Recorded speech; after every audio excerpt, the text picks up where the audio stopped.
Bonsoir à tous. Bon, il reste encore un peu de monde dans les rangs. Tout le monde n'est pas encore trop fatigué. Si vous avez passé un bon Brestcamp, c'est bon. C'est pas le créneau le plus facile, là, le dernier jour, 16 h. Il y a eu une grande pause juste avant. Vous avez envie de rentrer chez vous. Vous avez mal aux fesses parce que les amphis, c'est quand même pas hyper confort. Merci d'être là. On va essayer de pas vous faire plus mal. On va pas parler de maths normalement, mais on va parler de crypto. Ça va peut-être donner un peu mal à la tête, mais j'espère que pas trop. Normalement, c'est le principe du truc. Tout d'abord, je vais faire un premier disclaimer quand même, c'est que je ne suis pas mathématicien, je ne suis pas crypto-magicien, donc je vais sûrement dire des bêtises comme tout développeur qui fait de la crypto. J'ai essayé de me renseigner, j'ai essayé de ne pas raconter n'importe quoi, mais c'est possible que ça arrive. Et il y a un autre truc, c'est que si vous pensez que je vais parler de crypto-monnaie, vous vous trompez de salle, je ne vais pas parler de crypto-monnaie. Il y aura peut-être 2 mots à un moment, mais c'est à peu près tout. Dans la suite du disclaimer, il y a aussi un problème, c'est que crypter, chiffrer, décrypter, déchiffrer entre le français et l'anglais, ça fait un peu n'importe quoi. Donc je vais sûrement me planter, je vais sûrement utiliser crypter alors qu'en fait, il ne faut pas l'utiliser. Parce que crypter, ça voudrait dire chiffrer sans connaître une clé. Et chiffrer, c'est vraiment appliquer un algo de chiffrement pour rendre quelque chose opaque. Et dans le même sens, donc déchiffrer, on utilise un algo de chiffrement pour récupérer quelque chose qui aurait été chiffré au préalable. Là où décrypter, ça veut dire récupérer quelque chose sans avoir la clé, donc globalement, brute forcer quelque chose. Donc je vais faire l'amalgame, parce que de toute façon, les anglicismes, c'est pas toujours facile à gérer. Donc vous pouvez me crier quand je le fais, mais bon, évitez, ça sera sympa. Vous avez déjà vu ce genre de page là dans votre browser génial, où vous savez pas trop ce qui s'est passé, mais d'un seul coup, back to safety. Ouais, ok, je veux bien retourner à safety, mais je voudrais bien voir mon site quand même. Bon, là, l'erreur, elle est assez triviale. Je me suis pas trop embêté, j'ai fait un screenshot assez simple. Mais parfois, l'erreur, on la comprend pas trop. L'idée, c'est qu'à la fin de ce talk, on va essayer de se dire que peut-être qu'on a compris ce que notre browser est en train de se dire. De la même façon, si vous jouez avec votre super Raspberry Pi ou avec un VPS quelque part, vous avez dû avoir ce genre d'écran. Alors, en général, la solution à ça, c'est « ouais, c'est bon, t'inquiète, on vide le .ssh et on se pose pas trop de questions. Peut-être qu'il faut un peu réfléchir et on va essayer de comprendre aussi ce que dit vraiment cet écran plutôt que « ouais, c'est pas grave, ça passe ». Dans tous les cas, je vais quand même essayer d'un peu de me présenter avant. Donc, je m'appelle Cédric Gatté. Mon day job, c'est pas faire de la crypto, c'est faire des apps iOS tout le temps. Et mon autre partie de mon day job, c'est que je suis cofondateur et co-gérant d'une société de services qui s'appelle Code Troopers à Tours. On est quasiment que des techs. Il y a un bizdev et le reste, c'est que des devs. Ouais, donc nos applis, elles sont plutôt pas belles si on n'a pas de designer dans l'équipe parce que on sait pas faire quoi. Dans les autres trucs que je fais de temps en temps quand j'ai du temps, c'est que j'ai cofondé le Google Developer Group de Tours. Oui, je suis à Tours, donc c'est à Tours.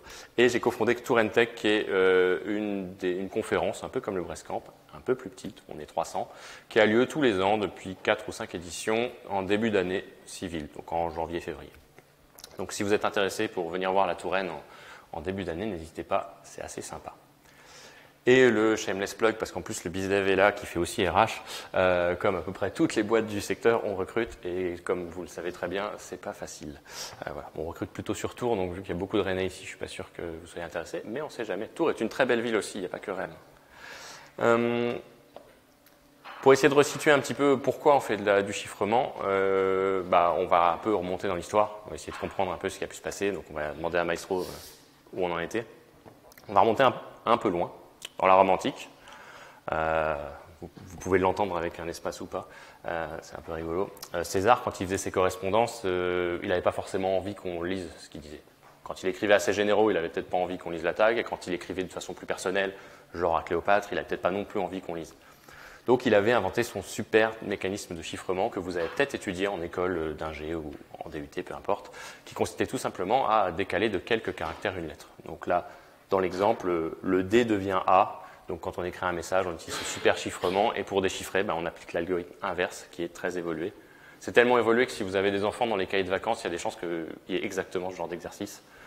Bon, il n'y avait pas grand monde qui savait lire en -100. Donc c'était peut-être pas très compliqué, mais on savait moins réfléchir qu'aujourd'hui, je pense, ou pas de la même façon.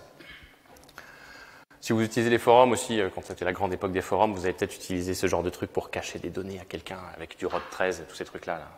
C'était un peu rigolo. C'était en -100, ça date un peu quand même. Donc on fait directement un bond, on passe 1600 ans en avant et on va parler de vie génère. Là, c'est une évolution finalement de l'algo de César, où l'idée c'est qu'on va avoir un décalage qui va être différent en fonction de chaque lettre. On va utiliser une table de correspondance, une table de vérité qui s'appelle la tabula recta, qui est sur votre droite. Et donc, pour essayer de l'illustrer, le plus simple, c'est de prendre un petit exemple parce que finalement, c'est simple à comprendre. Vous l'avez peut-être étudié en école, ça aussi, mais sans exemple, c'est pas simple. Donc, on va dire qu'on veut chiffrer la chaîne Retreat Now. Et notre clé, ça va être pi, P-I-E. Bon, le seul problème, c'est que pi est trop court, donc on est obligé de le répéter ad vitam pour avoir la même longueur de chaîne. C'est plus simple. Le résultat de ce chiffrement, ça va donner un truc un peu illisible. Vous voyez, on a bien chiffré. Alors, comment on a fait pour faire ça? Tout simplement, on est allé chercher la ligne où il y avait le R. On est allé chercher la colonne où il y avait le P. Et on est allé lire dans le tableau la valeur qui était en face, qui était tout bêtement un G. Vous avez compris le principe, c'est hyper basique. On fait ça sur toutes les lettres. On a notre truc chiffré. Génial. Et à l'inverse, quand on veut déchiffrer, donc là, on va aller plutôt chercher la lettre de la valeur chiffrée ainsi que la lettre dans la clé, au même offset. J'ai pris un offset à la fin du mot parce que sinon, bleu sur rouge, on voyait que dalle. Et donc, on va essayer de trouver le S dans la colonne E et on va tout bêtement aller lire à la ligne qui correspond et on va retomber sur le O. Tout va bien, on a réussi à déchiffrer notre truc. Donc, si vous avez envie de faire des katas, je pense que c'est un bon exercice. Vous pouvez vous amuser à le coder, c'est pas très compliqué. On continue un peu sur le truc. En tout cas, là, ce qu'il faut garder à l'esprit, c'est qu'en fait, on a fait du chiffrement symétrique. Je commence à utiliser les gros mots, mais on a utilisé la même chose pour chiffrer et déchiffrer. On y reviendra après. Si on avance un peu, qu'on vient à une période un peu particulière de l'histoire, vous avez dû entendre parler de cette machine des Allemands, assez géniale, même si elle n'a pas servi forcément à des trucs géniaux, de chiffrement. L'idée, c'est que, comme vous pouvez voir, ce gros boîtier, la photo n'est pas trop mauvaise qualité, donc on peut bien voir. À l'avant, il y a des fils qui permettent de faire des correspondances entre deux lettres. Juste au-dessus, il y a un clavier. Derrière, il y a des lumières. Et derrière, il y a des rotors. Tout ça, en fait, c'est complètement configurable. On peut changer l'ordre des rotors. On peut changer le branchement des fils pour faire correspondre les lettres les unes avec les autres. Et donc, ce qui donne un nombre de combinaisons assez violent. Donc, 10, 114, enfin 3 fois 10, 114. J'ai mis le chiffre exact, mais en fait, le 3 fois, je crois qu'on s'en fiche un peu. Juste pour référence, il y a 10, 80 atomes dans l'univers, a priori. Donc on est largement au-delà. Donc en fait, logiquement, c'est inviolable. Apparemment, ça l'a été, mais peut-être par du social engineering et pas du tout par de la cryptanalyse. Si on veut voir un peu comment ça fonctionne, le truc un peu rigolo, donc là dans l'exemple, c'est beaucoup trop petit sur mon slide présentateur, donc je vais le lire là. Si on appuie sur le passe-bouton là, si on appuie sur le T, c'était ça que je voulais, le pointeur, on le voit? Oui. Si on appuie sur le T, en fait, on voit qu'il y a une petite table de correspondance T vers K, qui correspond aux fils qui sont reliés de T à K ici. Puis, en fait, du K, ça rentre dans les rotors, dans les différents trous. Donc là, ça passe sur, je n'arrive pas à lire la lettre, A, on va dire K, etc. Ça fait tout un chemin via les rotors. Puis, ça retourne dans l'autre sens, ça retraverse une deuxième correspondance de W vers G, et ça finit par allumer le G sur les lumières qui sont situées par ici. Donc le mécanisme est assez magique, on appuie sur une touche et ça allume la lettre correspondance de l'autre côté. Et le côté vraiment magique de cette machine, c'est qu'à chaque fois qu'on appuie sur une touche, tous les rotors tournent. Et donc ça veut dire qu'on utilise une clé différente pour chaque lettre, ce qui est assez balèze. La difficulté de la chose, c'est que finalement, pour l'utiliser, les Allemands, ils n'avaient pas trop le choix que de se passer la configuration en papier. Et donc c'était là où il y avait un peu la faille, c'est qu'il fallait récupérer l'ordre des roues, les positions de départ des roues, les combinaisons et les combinaisons de lumière, et finalement on était capable de cloner Enigma finalement avec les paramètres d'entrée et en interceptant le contenu. Voilà, donc ça c'est des grandes périodes de l'histoire sur lesquelles on a pu utiliser du chiffrement et finalement toute cette notion-là, elle sert à répondre finalement à ces trois axes principaux qui sont assurer une confidentialité des échanges, donc être sûr que tout le monde n'est pas capable de lire l'information, d'assurer l'intégrité, d'être sûr que finalement l'information qu'on va aller lire, elle est complète et qu'elle n'a pas été modifiée. Et l'authenticité qu'on veut vérifier, c'est que la personne qui a envoyé le message est bien la bonne. Bon, dans le cas de César, Vigenère, etc., on peut commencer à avoir des doutes parce que c'est assez facile de reverse engineer la chose et de changer le message. Mais on va voir que sur les algos qu'on a maintenant, on peut aller un peu plus loin. On va passer un peu à la pratique maintenant. On va parler hachage. Alors moi, le hachage, ça m'a fait penser à une hache. Et ben en fait, du coup, j'ai trouvé qu'une photo d'un singe qui fait de la scie. Et je me suis dit que bon, une hache, une scie, c'est pareil. Donc on va mettre ça pour faire un petit break slide et que les gens y rigolent un peu. Bon, vous rigolez pas trop, mais c'est pas grave. C'est mon humour. Hein. Je vis avec. Pourquoi on utilise du hachage? Déjà, on va vérifier l'authenticité. Tous les jours, quand vous faites un commit Git, enfin, vous en faites plus d'un, je pense, par jour, peut-être, vous avez une petite chaîne de caractères un peu cryptique qui apparaît. Là, il y a un algorithme de hash qui passe sur ce que vous avez fait, qui génère une authenticité de ce que vous avez fait. Si vous faites du front, désolé, vous utilisez peut-être du raving dans vos ressources pour mettre en cache forever dans les browsers vos ressources, comme ça, toto.gnagnagna.js, il est toujours dans les caches de partout, et dès que je fais une modif, ça devient toto.gnagnagna.js, et c'est magique, ça marche. Ça, encore une fois, il y a du hachage qui rentre en passe, avec votre Webpack ou l'autre truc à la mode de cette année, je ne sais plus comment ça s'appelle maintenant. Et peut-être même si vous faites du back, vous devez avoir des hashmaps à un endroit, des hashtables, des trucs comme ça, où vous stockez des données. Finalement, il n'y a ni plus ni moins que du hachage qui se passe au milieu, parce que sinon, ça serait quand même très lent de parcourir votre hashmap de plusieurs centaines de milliers d'éléments. Alors, c'est bien de parler de hachage, etc. Qu'est-ce qui définit finalement le hachage? En fait, l'idée du hachage, c'est que ça doit être déterministe. On ne peut pas se dire, on va faire une fonction qui retourne des résultats différents à chaque fois. Là, à une entrée égale une sortie, ça sera toujours pareil. Il n'y a pas d'histoire. L'autre principe un peu principal, c'est que ça doit être irréversible. On ne peut pas retrouver la donnée à partir de, la donnée d'entrée. Et une des troisième caractéristiques, mais qui peut être discutable en fonction de l'utilisation du hachage qu'on veut faire, c'est que ça doit être rapide, voire très rapide, mais parfois il ne faut pas que ça soit trop rapide, pour éviter qu'on se fasse brute forcer, tout bêtement. Si on met 2 secondes à faire un hash, c'est peut-être bien si finalement c'est un hash qui sert à stocker des mots de passe. Ça veut dire que pour brute forcer le truc, mécaniquement, on mettra beaucoup plus longtemps que si c'est un hash qui se fait en 2 millisecondes. Donc ça peut être une technique de sécurité du hash. Et enfin, il reste 2 principes vraiment importants. C'est que les fonctions de hachage, elles sont comme Merlin. Merlin, il met un paquet de grimoires dans son sac, mais le sac, il ne bouge pas de taille. Une fonction de hachage, vous lui filez 1 octet, vous lui filez 10 téras, le résultat, il aura toujours la même longueur. C'est impossible d'avoir des résultats de longueur différentes, en fonction de la fonction de hachage, bien sûr. Donc ça, c'est une caractéristique qui est primordiale, et ça va bien avec le côté irréversible. On se doute bien que si j'ai une 64 caractères hexa et que j'ai haché 2 téras, je vais avoir du mal à réinventer tout ce qui manque. Le dernier principe vraiment important d'une fonction de hachage, ça va être ce qu'on appelle l'avalanche effect. L'idée, c'est que si on change un bit de l'entrée, ça va se propager comme une avalanche, et le hash sera totalement différent. On ne peut pas prédire qu'il y a eu un bit de changé, ou que les 2 hashes peuvent être potentiellement pour une donnée qui est très très peu différente. Si on regarde un petit peu comment ça fonctionne, en fait, une fonction de hash, c'est très simple. On va découper en blocs la donnée, parce que quand je vous dis on peut hacher 1 octet comme on peut hacher 5 téras, il va falloir faire des blocs. Et sur chaque bloc, on va itérer et on va le réduire de proche en proche. On va réutiliser le résultat pour recommencer. Donc la construction, c'est un petit diagramme comme ça, c'est hyper simple, ça s'appelle Merkle-Damgård. J'ai cherché la prononciation dans Google Translate.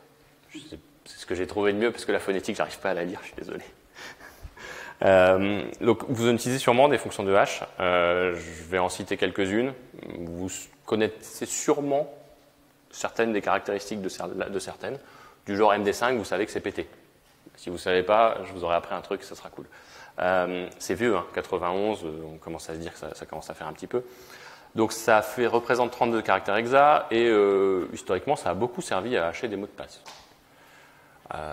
Vu que ça a beaucoup servi à hacher des mots de passe, il y a eu l'émergence d'un truc qui s'appelle les Rainbow Tables. Les Rainbow Tables, c'est du pré-calcul de hash. En fait, on a pris tous les hashes possibles, et puis on a pris toutes les entrées qui pouvaient correspondre à ce hash. Vu qu'il n'y a quand même pas tant de valeurs possibles, on a mis ça dans un gros tableau, et donc on est capable, à partir d'un hash, de savoir ça va fonctionner. Donc on peut faire des collisions. Les GPU récents, par exemple, ils arrivent très très vite à casser du MD5, c'est vraiment plus sécure. Et en 2004, on a même réussi à prouver qu'on pouvait substituer un document carrément. Même MD5, c'est pas du tout les mêmes documents, mais c'est pas grave, c'est le même MD5. On arrive à forger carrément du MD5. Donc globalement, l'utilisez pas ou évitez. Si toutefois vous voulez l'utiliser, il y a une commande MD5sum qui sait le faire. Voilà, en votre âme et conscience, je pense que vous n'êtes pas obligé, quoi. Celui-là, vous le connaissez forcément plus, le SHA-1. Donc, il vient de la NSA. Donc, vous connaissez sûrement la NSA, c'est l'agence de sécurité américaine. Il y a peut-être des choses à redire, je ne sais pas, c'est un standard. Donc, ça représente 40 caractères en hexa, et ça sert beaucoup dans les certificats SSL, mais c'est quand même déprécié. Depuis fin 2017, c'est globalement à ne plus utiliser dans le SSL, parce que c'est trop fragile. Git l'utilise toujours. Vous pouvez forcer Git à ne plus utiliser quelque chose de plus récent, mais Git l'utilise toujours. Le risque n'est pas si grand pour Git, mais selon Linus, après, on peut en reparler. Il faut savoir que c'est cassé, c'est très bien cassé, par une équipe de chercheurs chez Google, si je ne dis pas de bêtises, qui avait réussi à juste substituer un PDF avec un autre, avec le même SHA-1. Ce qui veut dire que votre contrat de travail, vous gagnez 1 million par an, il s'est transformé en contrat de travail, vous gagnez 10 000 par an, alors que vous l'avez signé et qu'il a été scanné et approuvé. C'est un peu embêtant, je crois, au niveau du truc. Donc, globalement, n'utilisez pas, mais pareil, il y a la commande SHA-1sum, vous pouvez essayer de l'utiliser en ligne de commande. Pour faire suite à ça, du coup, on a SHA-2, et celui-ci, vous le connaissez, en fait, parce que son petit nom, en fait, c'est plutôt SHA-224, SHA-256, etc. C'est plutôt ça, la longueur de la sortie, en fait. Et lui, il sert un peu partout, donc il sert dans les certificats TLS, il sert dans PGP, si vous envoyez des mails ou si vous signez des mails, il sert dans vos tunnels VPN avec IPsec, et il sert dans, attention, j'avais dit que je ne parlerais pas de crypto-monnaie, Bitcoin. C'est tout, j'ai dit un des 2 mots crypto-monnaie que je dirais. Ça marche bien, mais on connaît déjà le remplaçant. Parce que pour l'instant, à date, je ne vais pas vérifier vraiment aujourd'hui, mais je crois que ça n'a pas été cassé. Mais on sait que ça va venir. Ça vient encore de la NSA, au passage. Et donc, en fait, bon, vous pouvez le faire en shell comme les autres. Vous remplacez le 256 par 384 si vous voulez 384, etc. Ça, c'est pas grand-chose. Le remplaçant, il s'appelle Kitchak. Pareil, là, j'ai encore fait du Google machin pour savoir comment prononcer ça, parce que c'est pas ça que je disais, en tout cas, avant de préparer ce talk. Je disais Kekak, comme tout le monde, je pense, et c'est pas du tout ce qu'on dit. Là, c'est plus récent, ça vient du NIST. En plus, ça ne vient pas de la NSA. Donc, le NIST, c'est l'organisme de standardisation américain. C'est pas l'organisme de surveillance. Il y a un truc qui est un peu plus détendu. Je suis un peu plus détendu que moi quand je vois ça, en tout cas. On a encore une sortie de taille variable. Et là, par contre, le fonctionnement il est complètement différent. On n'est pas en train de reconsommer les blocs précédents pour calculer le hash. On split les blocs en plusieurs parties et on les réagrège pour faire une fonction qu'on appelle fonction éponge. Si vous êtes curieux de ça, je vous invite à aller voir l'article Wikipédia. Là, pour le coup, il y a des maths, donc je ne voulais pas en parler trop, quoi. Et le deuxième terme crypto-monnaie que je vais utiliser, c'est que c'est dans Ethereum. Voilà. Donc on utilise du Kitchak. Là encore, il y a une ligne de commande si vous voulez l'utiliser. Ça fonctionne plutôt bien. Voilà, on a parlé de fonction de hash. On a essayé de parler d'histoire un peu. On essaie de voir ceux qui sont faillibles, ceux que vous pouvez utiliser, devez utiliser. C'est bon, c'est clair? Il y a des questions? Vous voulez revenir sur des trucs déjà tout de suite ou pas? Vous êtes fatigué? Vous êtes fatigué? On va parler de crypto maintenant. On va vraiment parler de chiffrement. Alors on va commencer tranquille, on va parler de chiffrement symétrique. Et vu que c'est un truc un peu pénible, que tout le monde a compris, mais que c'est quand même un peu pénible à expliquer, j'ai essayé de prendre un exemple où notre ami Jar Jar, le très très fameux Jar Jar, veut envoyer un message à Padmé. Et donc ils veulent utiliser du chiffrement symétrique, parce qu'ils se sont dit que c'était cool. Ils veulent l'utiliser, ils veulent s'envoyer des trucs sur Internet, parce qu'Internet, ça existait il y a très longtemps dans une galaxie lointaine. On ne sait pas, mais ça existait. Donc, il utilise la clé de Padmé pour faire de son document un document chiffré.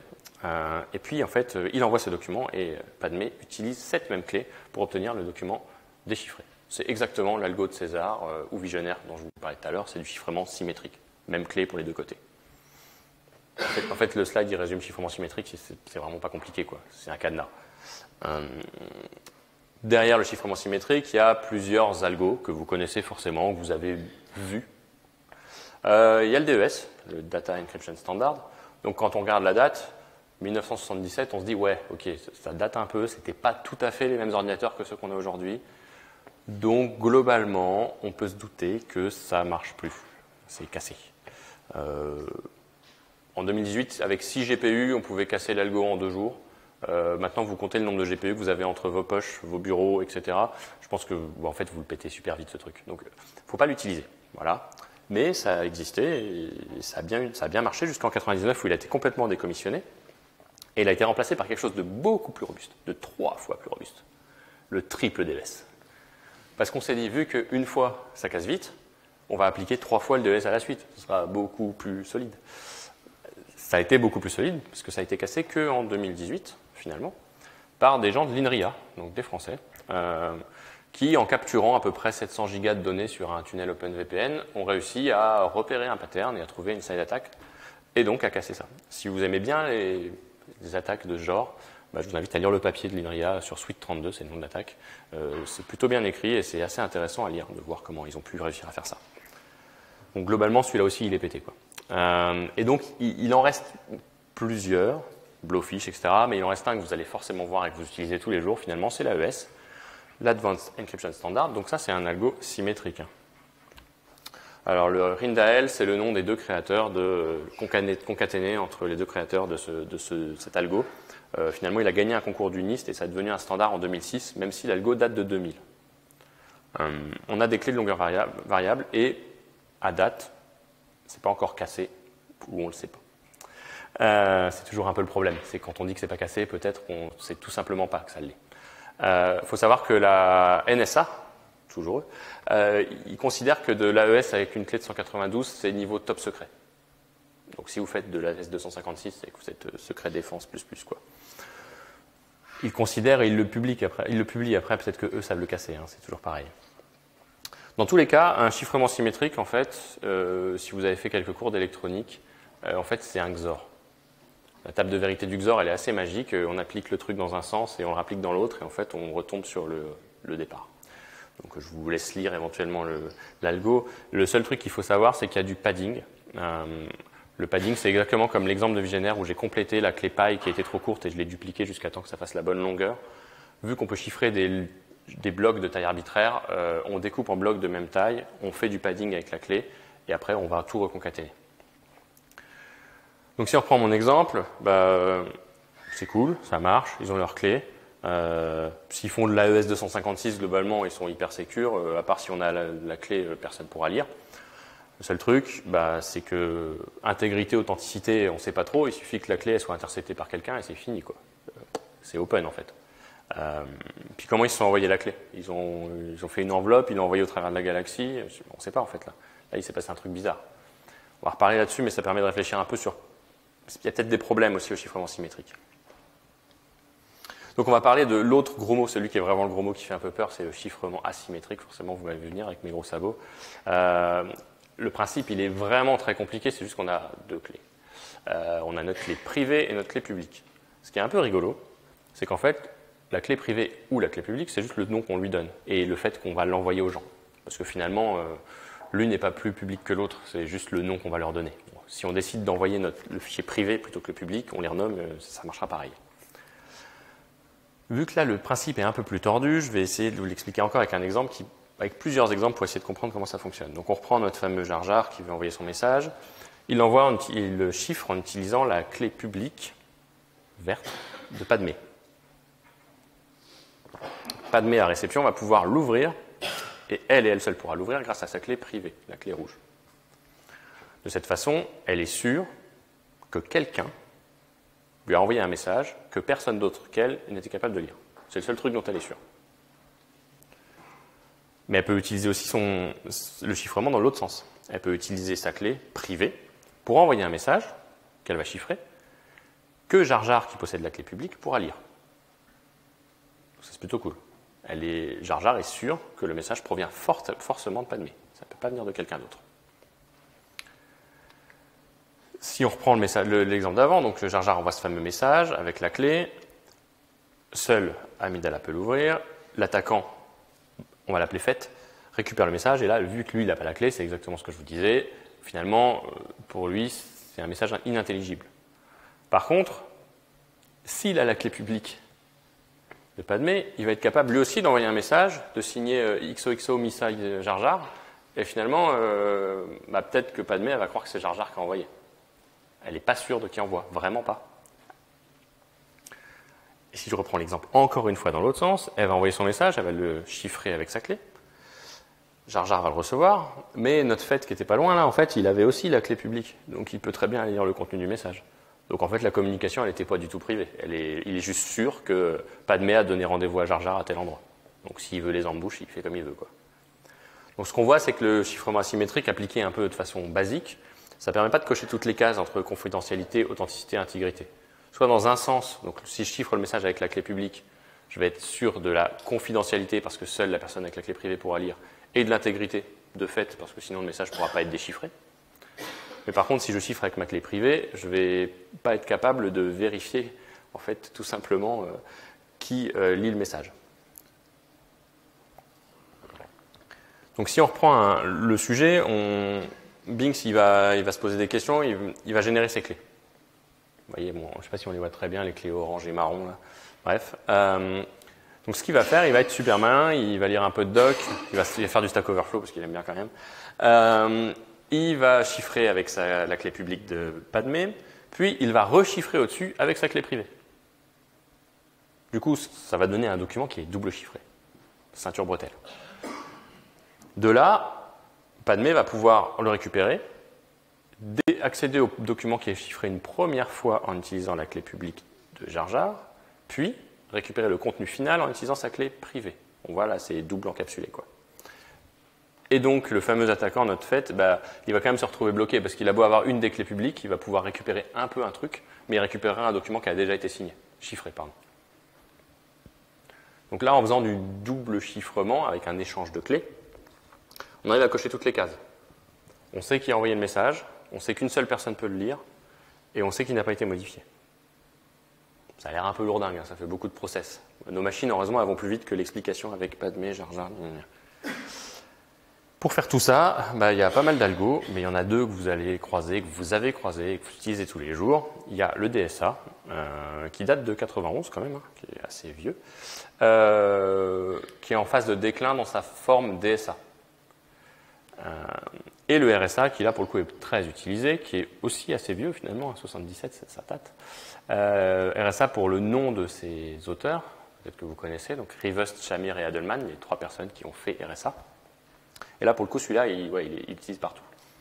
Alors, quand je dis que DSA est en phase de déclin, et que c'est une variante de DSA, c'est qu'en fait, si vous voulez aller plus loin, vous pouvez aller chercher sur tout ce qui est factorisation des nombres premiers et les algorithmes à courbe elliptique, parce qu'en fait, ce qui est utilisé aussi beaucoup, c'est le CDSA, donc du DSA à courbe elliptique, qui là, pour le coup, est beaucoup utilisé parce qu'il est rapide et il est compact. Vous avez vu, j'ai dit quand même factorisation, des trucs comme ça. J'ai un peu parlé de maths, j'ai un peu triché, mais j'ai pas montré d'équation, donc ça compte quand même le sans les maths ou pas? Ouais, c'est bon. Bon, les aspects restants dans tout ce qu'on a fait là, c'est authenticité, non-répudiation. On peut faire des choses un peu plus sympas pour vérifier l'authenticité que de faire de double encapsulation ou des choses compliquées. On peut utiliser un mécanisme qui s'appelle la signature, vous devez le connaître parce que vous signez bien entendu tous vos commits avec GPG. Pour être sûr que c'est vous qui commitiez. Donc en fait, Jar Jar, il a un peu lu la doc de ce truc-là, et donc il s'est dit, moi je vais signer mon document. Donc, je vais mettre mon petit logo Harry Potter là. Donc ce qu'il va faire, c'est qu'il va prendre le document, il va calculer un hash du document, et il va chiffrer ce hash en utilisant sa clé privée. Il va poser ça dans le document à la fin, puis il va envoyer ce document avec sa clé privée, avec la clé publique de Padmé, qui va le réceptionner, qui va le déchiffrer avec sa clé privée. Il y aura le Harry Potter dans ce fameux document, qu'elle va pouvoir à son tour déchiffrer en utilisant la clé publique, le hash, hein, j'entends, juste le hash, elle va pouvoir le déchiffrer en utilisant la clé publique de Jar Jar, et donc elle pourra vérifier que c'est bien le bon hash, que le document n'a pas été modifié, de façon sûre sur l'intérieur du document, au-delà de se reposer sur le fait que la primitive cryptographique va être bonne.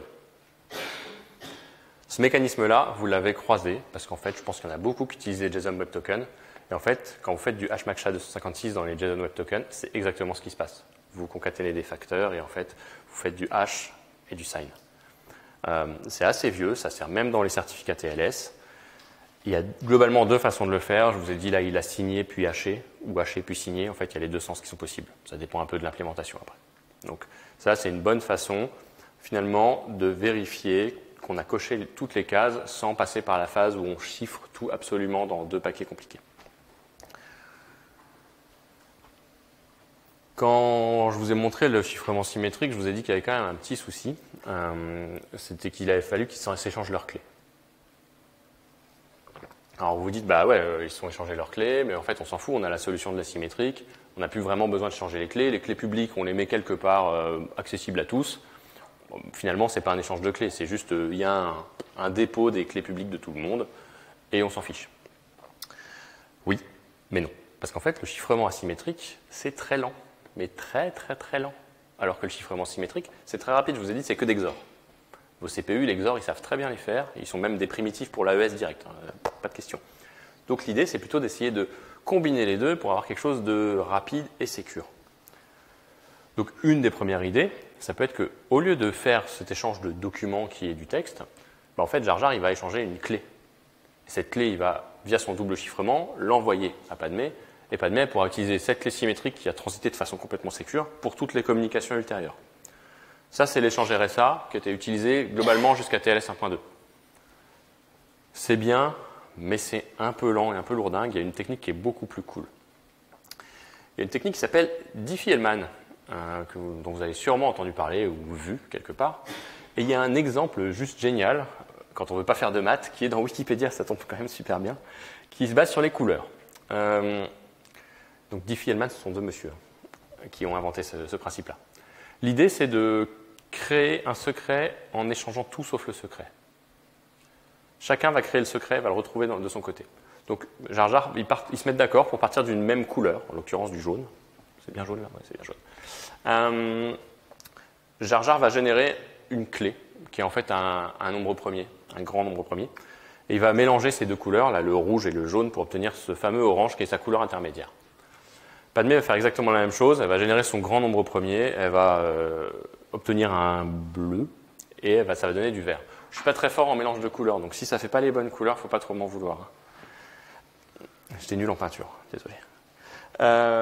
Ensuite, Jar Jar va envoyer le orange à Padmé, pour dire, moi, mon mélange de couleurs, c'est ça, c'est orange. Padmé va faire exactement le même, ouais, moi, mon mélange de couleurs, c'est vert. Puis en fait, bêtement, Jar Jar, il va réappliquer son nombre premier qu'il a utilisé en premier. Et donc, il va avoir un gris. Padmé va faire exactement la même chose, et la magie de l'additivité des couleurs fait qu'en fait, elle va avoir le même gris. Donc, ils vont avoir créé un secret en partageant quelque chose qui n'était pas le secret. Vous noterez que le seul échange qu'il y a, c'est quelque chose qu'ils ont généré avec leur propre clé privée, qui est un truc qui n'existe pas, qui n'est pas sorti de leur machine. Et en fait, ça marche juste parfaitement, et c'est le secret partagé. Et donc, si vous êtes vraiment intéressé par pourquoi ça marche, en fait, c'est le problème du logarithme discret pour résoudre ça. Donc là, pour le coup, il y a des maths. C'est bien beau, hein, c'était la théorie et tout. J'avais dit, ouais, on a des messages d'erreur au début, on va essayer un peu de les comprendre. On va essayer de regarder, par exemple, un certificat. Vous avez ça dans votre browser. Déjà, peut-être que tout le monde ne sait pas lire exactement ce que ça veut dire quand vous regardez l'arborescence. Donc là, on a le certificat de étoile Google.com qui a comme parent GTS CR1 C3 et qui a comme parent GTS route R1.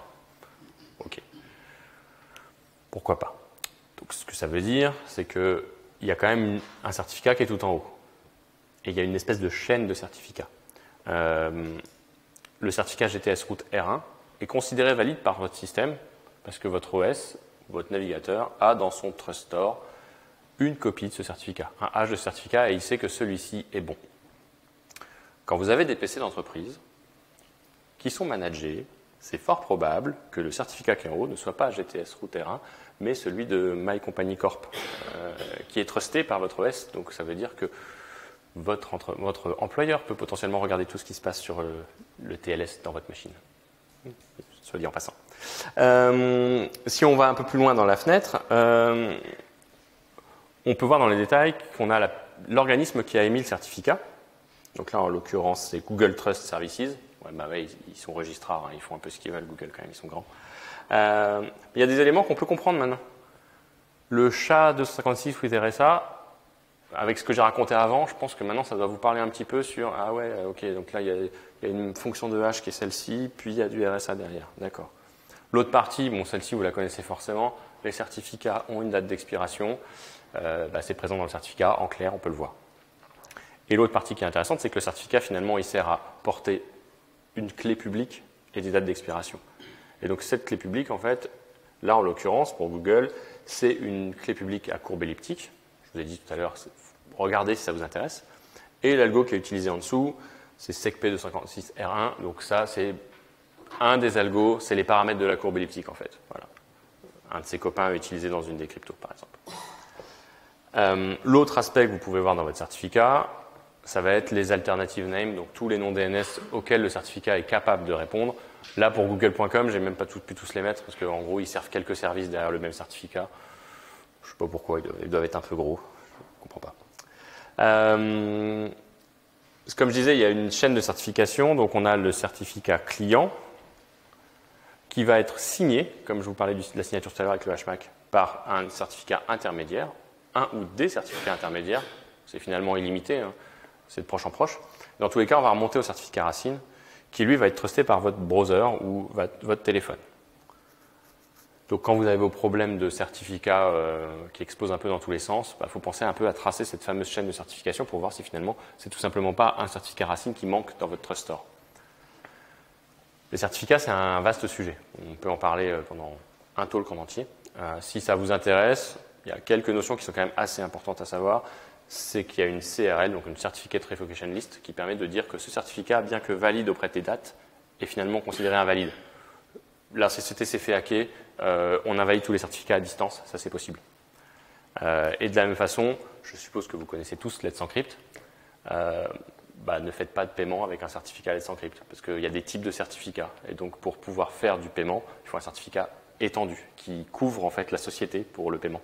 Parce que ce n'est pas du tout prévu pour ça, Let's Encrypt, c'est juste pour du trafic sans risque. Donc faites gaffe si vous avez eu l'idée, peut-être que c'est risqué. Une autre partie de la console, là ça devait être dans Chrome, mais on l'a dans les autres browsers, c'est qu'on a maintenant une possibilité de lire un peu ce qui s'est passé niveau sécurité. Et là, la phrase doit être moins cryptique qu'elle peut l'être avant le talk, j'espère en tout cas avoir apporté quelques infos. Donc en l'occurrence, là, ça nous dit que la connexion, elle est chiffrée et authentifiée en utilisant Quick. Ah, désolé, je n'ai pas parlé de Quick. C'est HTTP3 en fait, mais ça s'appelle Quick, c'est comme ça. Donc là, c'est pas dans ce talk-là, désolé, c'est dans le talk protocole HTTP. X25519, raté, j'en ai pas parlé. Bon, en fait, quand il y a des chiffres comme ça, c'est une courbe elliptique, il ne faut pas chercher. Ça, c'est E puissance 255 moins 19, le paramètre magique, tout ça. Enfin. Et enfin, par contre, à la fin, normalement, vous devez comprendre AES 128. C'est encore un mot que je n'ai pas expliqué, GCM. GCM, c'est le padding dont je vous parlais au début. Quand ce n'est pas à la bonne longueur, il faut rajouter des données. Soit on les rajoute en mettant que des zéros, pas très malin, soit il y a des algos qui permettent de le faire. Ça veut dire Galois Counter Mode. C'est un mode d'AES. Ce n'est pas très important en soi. Et si vous aimez bien configurer vos serveurs, etc., vous allez faire du curl sur vos requêtes, avec un www pour voir tout ce qui se passe. Et vous allez avoir ce genre de truc qui peut piquer un peu les yeux de prime abord. Mais normalement, je vous ai tout dit pour que vous compreniez tout. Donc, bon, le TLS, je n'ai pas expliqué. C'est du TLS. Ensuite, c'est donc du ECDHE. Alors, elliptic curve. Quand il y a EC au début, c'est elliptic curve. Diffie-Hellman, ephemeral. Ok. Donc, il va y avoir du Diffie-Hellman. Ephemeral, ça veut juste dire qu'il n'y a aucun stockage. En utilisant des courbes elliptiques. Pourquoi pas. Ensuite, du coup, ça va me dire en fait quel va être l'algo des clés asymétriques. On a vu qu'il y avait du DSA, donc de toute façon, DSA, c'est quelque chose qui est asymétrique. Donc là, ça va être de l'ECDSA, donc du DSA avec des courbes elliptiques. Puis, en fait, vient l'algo d'échange des données au cours de toute votre communication TLS. Au début, on échange en ECDSA pour réussir à se mettre d'accord, pour trouver cette clé symétrique. Et quel type de clé symétrique on va générer? Une AES 128 en Galois Counter Mode. Et enfin, pour tout ce qui va être signature, on ne va pas se poser trop de questions. On va utiliser du SHA-256. Donc ce truc qui peut paraître hyper cryptique, que vous mettez dans vos headers de config, nginx, etc., en fait, il est très explicable. C'est pas au hasard et c'est assez facile de le comprendre. Donc maintenant, quand vous allez voir ce genre de message sympa, vous allez peut-être vous poser un peu la question de qu'est-ce qu'il raconte. Donc là, on voit quand même qu'il dit que la fingerprint de la ECDSA key, c'est ça. Donc là, on peut un peu comprendre qu'il y avait une clé, qu'il y a eu un hash de fait dessus, que le hash en SHA-256, c'est cette chaîne-là. Et au passage, vous pouvez peut-être vous poser des questions de pourquoi il a bougé. Si vous avez formaté le Raspberry, il y a des chances que ce soit normal. S'il a changé d'IP, il y a des chances que ce soit normal. Autrement, pas cool. Vous avez compris là tout? C'est bon? Je peux vous faire une interro? Non, si vous êtes un peu intéressé par le sujet, pour aller plus loin, en gros, Je vous ai compilé quelques ressources que j'ai utilisées pour faire le talk et pour essayer de construire les choses correctement. Alors vous connaissez sûrement la liste des ESOM quelque chose, ESOM JavaScript, ESOM machin. Donc sur GitHub, il y a un ESOM cryptographie. La page, elle est juste d'une taille gigantesque, avec tous les algos possibles et des exemples et des articles, etc. Donc si vous voulez vous noyer et que vous n'arrivez pas à dormir, bah, vous aurez mal à la tête et vous n'arriverez pas à dormir. Mais voilà. Observatory Mozilla, ça vous permet de tester votre site TLS pour voir un peu à quelle norme il répond, est-ce qu'il est bien configuré ou pas. Et l'équivalent, enfin le corollaire de ça, c'est le SSL config de Mozilla. Si vous utilisez un Nginx, HTTPD, et je crois qu'il y a aussi un autre, peut-être Trafic, il peut vous générer les fichiers de conf directement pour, en fonction des devices que vous voulez supporter. Si en fait vous vous en foutez d'Android, vous en foutez d'iOS, vous en foutez d'IE, vous en foutez des Mac, de Linux, telle version, il peut vous hausser, mettre la sécurité au maximum pour que vous implémentiez uniquement les protocoles nécessaires à avoir la meilleure sécurité possible. Et ça, pour le coup, c'est quand même assez cool pour faire un peu le ménage dans les clients qui sont pas cool et qui pourraient amener des failles. Et enfin, si vous aimez bien les petites stick figures comics, il y a ce stick figure Guide to Advanced Cryptography qui est juste génial. La vignette que j'ai mis là, c'est la vignette qui résume le AES, comment fonctionne AES. Donc en fait, il y a plein de petits dessins avec le padding, avec comment fonctionne AES. Là où elle est très bien faite, c'est que c'est par étapes. En fait, on peut quitter, c'est la forme d'une salle de cours. On a plusieurs chapitres et on peut quitter la salle de cours au milieu, on n'est pas obligé d'aller au bout du comics. Si on commence à être lâché, qu'on ne veut pas avoir les maths, en fait, on se dit qu'on arrête de lire là, on a compris plein de trucs.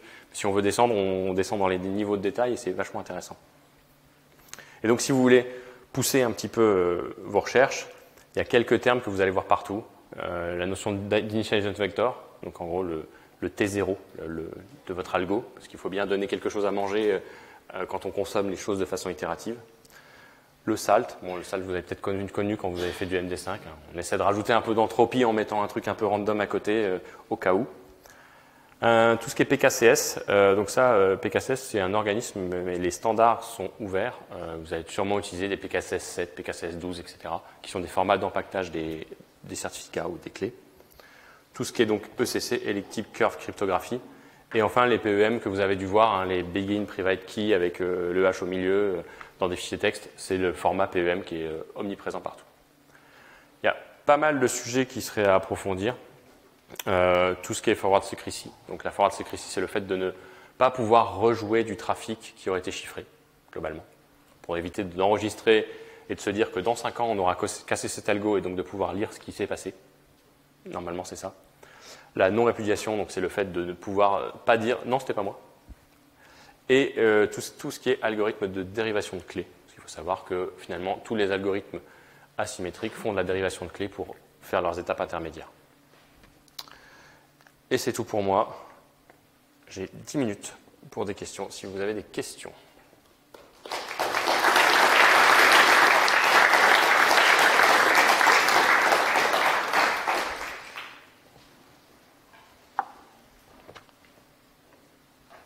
T'en as une là-bas.